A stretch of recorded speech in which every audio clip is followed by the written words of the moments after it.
So, Blender's compositor. It is quite intimidating for a lot of beginner 3D artists, which is why it's commonly underutilized. And in this video, I'm just going to take you through some of the very basics and getting started with the compositor. So, what is the compositor? Well, it's a tool within Blender that helps you enhance an image or an image strip. Now, you can do exactly the same in After Effects or any other program like Photoshop, but you may not have access to a license to those things, so it is useful to learn and understand the compositor. Right now, you're most probably familiar with this. You hit render on your scene and you get a pop-out menu like this, or a pop-out window rather, with your render. So if you want to start using the compositor, the first thing is that you would obviously need to switch one of your views to the compositor view. First steps to take then is make sure that you enable use nodes and make sure that backdrop is enabled. Now, to get your render into the compositor, what you want to do is just hit Shift A as usual for create and make sure that you have the render layers node in your compositor view. If you Shift Control click on that node now, it will show your render in the background. At the very least, in the compositor, for you to be able to save out your file as well as view your file, you'd need 3 nodes. The render layers, a viewer node. If you don't have a viewer node, you wouldn't be able to view your image in here, and an output node. So an output node will enable you to save your file to an external location. So output nodes work in that they are connected from the image into the image node, the in and out, and then specified to a point, and obviously give it a name.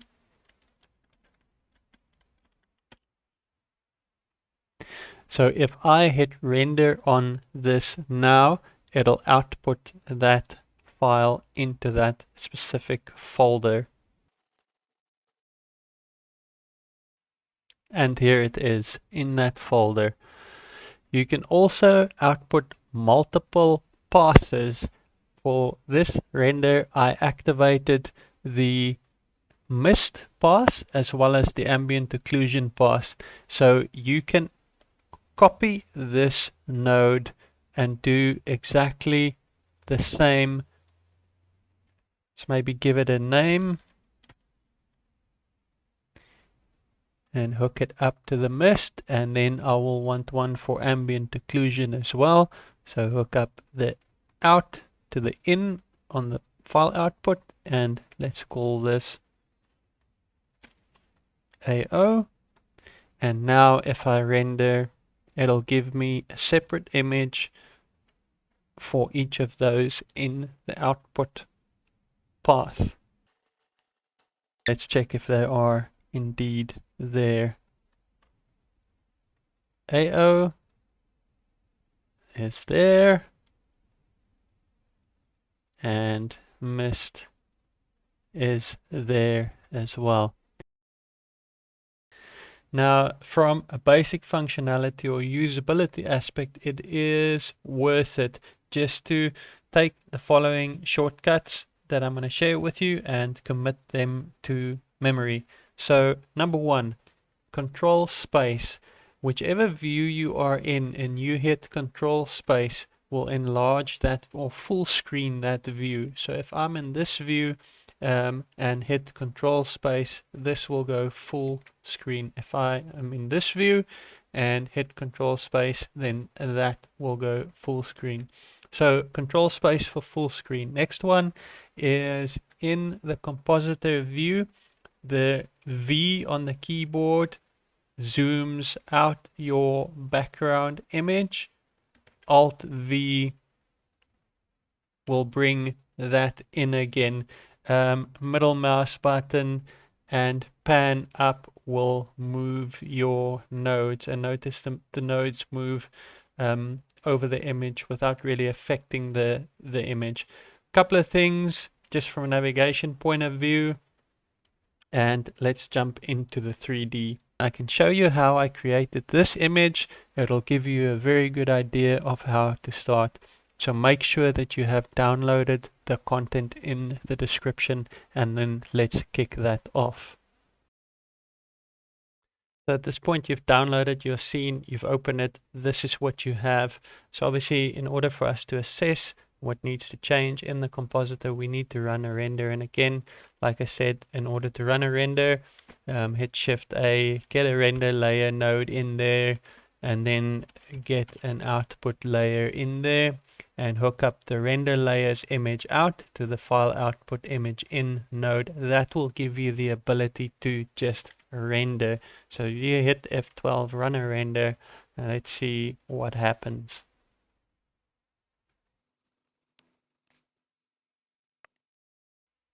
Alright, that's looking alright. It's not too bad. It is a bit flat. I can see straight from the start that these faces facing down should have more shadow. There should be a higher degree of contrast. The light areas might need to be lighter and the dark needs to be darker. Right now it is pretty flat. So the way that I'm going to try and fix that is by using an ambient occlusion node, or activating ambient occlusion. What that'll do, it'll give me a white pass in as a render, where the corners here will be darkened, and I can then use that pass over this pass and mix it using multiply, much like you would do in Photoshop, and that would multiply the dark areas into these areas and just upping the contrast of this image. So the way that I'm going to do that is in the World tab, activate ambient occlusion. Then ambient occlusion is going to want to know its calculation distance. I'm going to set it to about 3.5 meters, and that will just kind of contain the calculation. The factor normally is 1. I don't think it's a good idea always to start with the extremes. Don't start at 0 and don't start at the full amount, 1. I normally work in thirds, so 0.35 is going to be my test. And at this point I can come into the passes tab, and what you'll see, if I activate ambient occlusion here, then there'll be an ambient occlusion out node that's going to appear there in the render layer. So I'm going to hit ambient occlusion there, and there you see that pass. I'm just going to hit save quickly and then run another render. So now with this render running, you'll see you'll be able to scroll down here. You can come down from combined and view ambient occlusion only, and here you can see those darkened areas. I'm running quite a low res render just for the sake of speed, but I can use the dark areas in this to multiply that, which is looking pretty flat at the moment. So if I shift control click on the render layer node, then that should bring that into the background. I can now, as I said, control space in that area. I'm just going to move the nodes out of the way a bit. You can also grab these handles or grab that center if you prefer your visual on the right or the left and your nodes on the right or the left, opposite side. Same rules apply. GX moves nodes on the X, GY on the Y axis. So very much the same rules apply as your normal transforms. Right now, I'm going to just input a mix, give myself the ability to mix my ambient occlusion with the normal pass. So I'll type in mix and add my mix node in here, and I want the render layer image out, which is this guy, to hook up to the top one, and then the ambient occlusion image out to hook up to the bottom one. Right now I'm not seeing it just because I'm not shift clicking through that list. But if I hit multiply, then I should, when I shift click this node, see those areas darken, and now I can control that using the factor. And you can see when I scroll the factor that we've now added some contrast to this image. So as far as contrast goes, you've seen that it does add a little bit of contrast. I'm not entirely happy with the level of contrast that it's added. And the ambient occlusion image does need a bit more contrast in itself to be able to properly multiply onto the base image. Again, just shift control clicking through the list. So if I look at my ambient occlusion image like this, I need a way to clamp the, or not clamp, but squash the light and dark values a little bit. So I'm just going to move this a little out the way and then add a color ramp. So Shift A, search, and I can just add that color ramp node, and then I'm just gonna move it over that node until it catches, and that will automatically connect it up. So right now, if I then bring in the white areas or bring in the black areas, then you'll see that controls the darkness of that image. So I can decide here at what level of contrast I want to multiply. So if I now shift control click multiply, then I'll see the final product of that, which is a lot darker. And then I can enhance my ambient occlusion effect by using a color ramp node. And I'll go with something quite dark. It's always, I think, one of the beginner mistakes is having too little contrast in your scene. What mist pass does is it greatly enhances the illusion of depth in your image. If you think about you looking over a city and everything close to you, the buildings close to you are quite clear, but everything further or in the distance is hazy and foggy, and that's exactly what the mist pass does. And that's why it is so good to use the mist pass in compositor, because in real life there's definitely a haziness, a fogginess that gets multiplied with vision over distance, and everything that doesn't have that actually ends up looking unrealistic. So the way to add a mist pass is in the passes section again, on the passes tab, click passes and then click mist. What that'll do is it'll give you in the world tab, give you a mist menu that's not there if passes isn't activated. If I deactivate that and I come to the world menu, you'll see there is no mist pass tab here. But if I activate mist here, again over there, then I can come in here and set the start as well as the finish of that pass. So in other words, the start, where would 0 mist be and where would the full extent of mist be. Now if I look at these measurements, I can kind of make a guess and hope for the best, or the other way, the more educated guess, and this is the way that I'd like to do it, is just go into top view, make sure that I can see my camera, which is here, then activate camera and switch on mist, and I can immediately see the start of my mist will be here and the finish of my mist will be there. So now again, back in the world tab, I can pull the back end of the mist back a little bit, so that at that point it'll be fully misty, at this point it'll be 0 mist. So I know everything in between here is going to have some form of gradient or fall off. And then let's run a render and see what that does.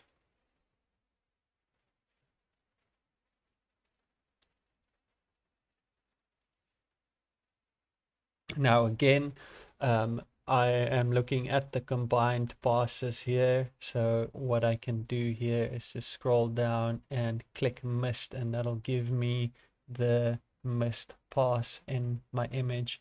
Right now there might be a little bit too much mist in the scene, so I'm gonna have to tone it back a little.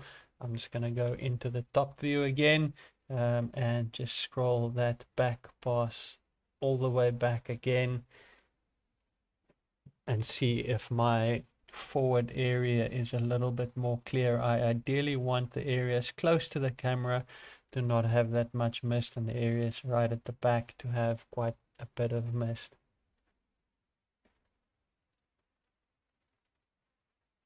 Again, I can see that I need to probably start my mist off later, so I'm going to start the mist maybe around there, and then let's give it one more shot and then take it into the compositor.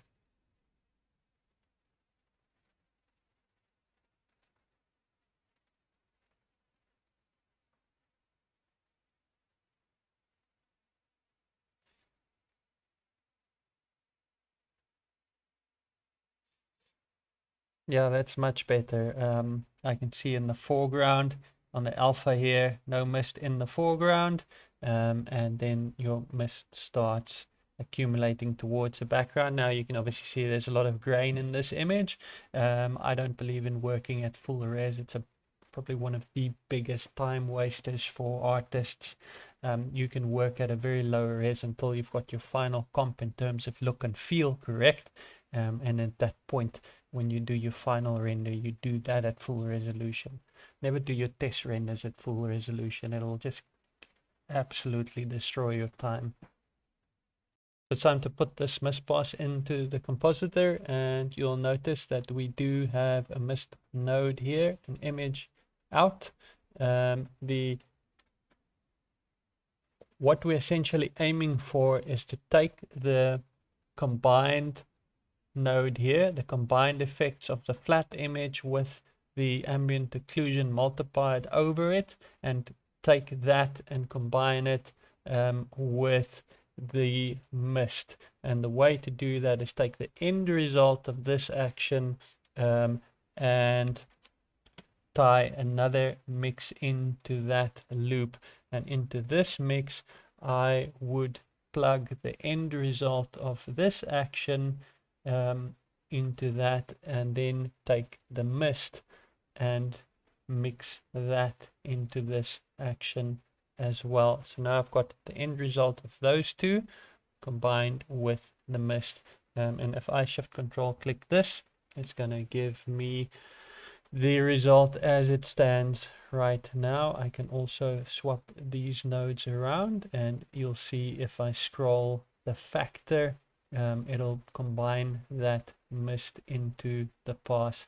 So at 1 it is 0 mist, at 0 it is full mist. I'm going to put it about 0.9. so if I shift control click that, it gives me the pass without mist, and if I shift control click this, it'll give me the full combination of everything done up to this point. And you can see where the mist starts blending in. This is sort of starting to fade over at that end. It's easy to overdo it though. It's quite careful how much you put in. Right now it is very, very subtle. And then we'll take this, add a little bit of color correction just to give it that cold feel, and then add glow in the fog as well. I'm fairly happy with this image, but I do want the tone of the image to be a little bit more colder and come across as a little bit more cold. And so for that, I'm going to add a color balance. I said earlier color correction. It's actually not color correction, it is color balance. And then make sure that the last node here, the color balance, is tied to the viewer, so I can see an update in screen. So let's just shift A again, color balance, and the reason I'm putting in here because that'll allow me to shift the tone of this image more towards the blue, and that'll create that cold feel. So if I drag the mix image out into color balance image in. Move this across a little bit, and then shift control click on the color balance, which will tie this out to the viewer, which will update that in screen. And then I can just shift this slightly towards the blue and you'll see that update. That's without color balance, and then that's with the color balance. So that is happy. I'm happy with that. I mean, it's something that you want it to be subtle, and not overbearing. So I might push it a little bit further, but it is one of those things, again, easy to overdo. Next thing we are going to want to put in is just a glare node and set that on fog, and that will lift these white areas, the illuminated areas, and just give that a bit of a blur. So Shift A, filter, glare, and then again image out to image in, and Shift Control click to activate this node. And that's not really what I want. I want fog glow, but you can obviously see that you'll be able to set that to mimic something like an anamorphic lens, if you start playing with the angle here. There's a number of settings and things that you can play with. You can obviously take this and change the color on that as well. It's quite a lot you can do, but I just want this on fog glow for the moment, and that just lifts those light areas. So happy with that. Zooming out a little bit to have a better screen space, and then just add a directional blur node. And the reason I'm adding directional blur is because this image is slanted a little bit, so I just don't want to add a normal Gaussian blur. I want the blur to follow the angle here, and that hopefully just take the edge or the crispness off this image. So save file. I'm just going to zoom out, move everything across a bit, Shift A, and then directional blur. Now directional blur, again, image out to image in, and then shift click to activate your viewer in your background.